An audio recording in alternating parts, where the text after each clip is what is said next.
राधे राधे भक्तों, मैं हूँ दीपा घई।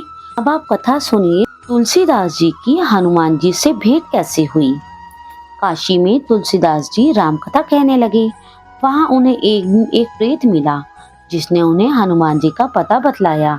हनुमान जी से मिलकर तुलसीदास जी ने उनसे श्री रघुनाथ जी का दर्शन कराने की प्रार्थना की। हनुमान जी ने कहा, तुम्हें चित्रकूट में रघुनाथ जी के दर्शन होंगे। इस पर तुलसीदास जी चित्रकूट की ओर चल पड़े। चित्रकूट पहुंचकर राम घाट पर उन्होंने अपना आसन जमाया। एक दिन वे प्रदक्षिणा करने निकले थे। उन्होंने देखा कि दो बड़े ही सुंदर राजकुमार घोड़े पर सवार होकर धनुष बाण लिए जा रहे हैं। तुलसीदास जी उन्हें देखकर मुग्ध हो गए, परंतु उन्हें पहचान न सके। पीछे से हनुमान जी ने आकर उन्हें सारा भेद बताया तो वे बड़ा ही पश्चाताप करने लगे। हनुमान जी ने उन्हें सांत्वना दी और कहा, प्रातःकाल फिर दर्शन होंगे। संवत 1607 की मौनी अमावस्या बुधवार को उनके सामने भगवान श्री राम पुनः प्रकट हुए। उन्होंने बालक रूप में तुलसीदास जी से कहा, बाबा हमें चंदन दो। हनुमान जी ने सोचा वे इस बार भी धोखा न खा जाए, इसलिए उन्होंने तोते का रूप धारण करके यह दोहा कहा। चित्रकूट के घाट पर भई संतन की भीड़, तुलसीदास चंदन घिसे तिलक देते रघुवीर। तुलसीदास जी उस अद्भुत छवि को निहार कर शरीर की सुधि भूल गए। भगवान ने अपने हाथ से चंदन लेकर अपने तथा तुलसीदास जी के मस्तक पर लगाया और अंतर्ध्यान हो गए।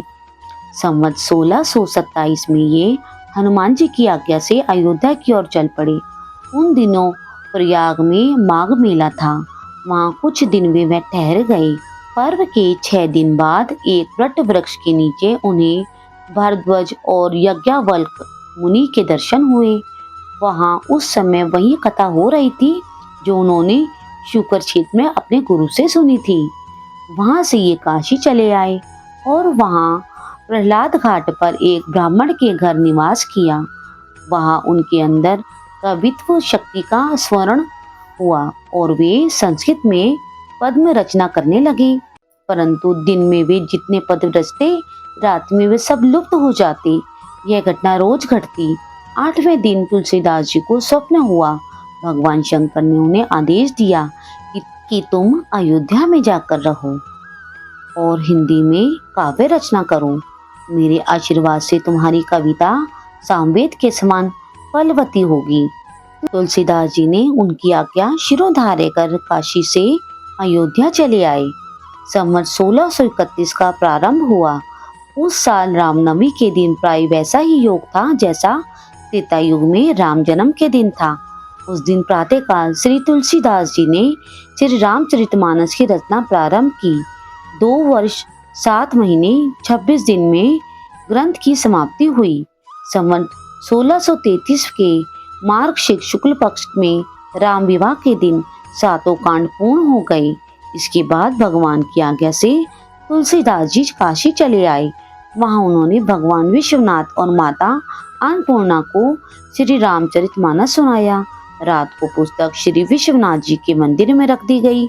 सवेरे जब पट खोला गया तो उस पर लिखा हुआ पाया गया, सत्यम शिवम सुंदरम, और नीचे भगवान शंकर की सही थी। उस समय उपस्थित लोगों ने सत्यम शिवम सुंदरम की आवाज भी कानों में सुनी थी।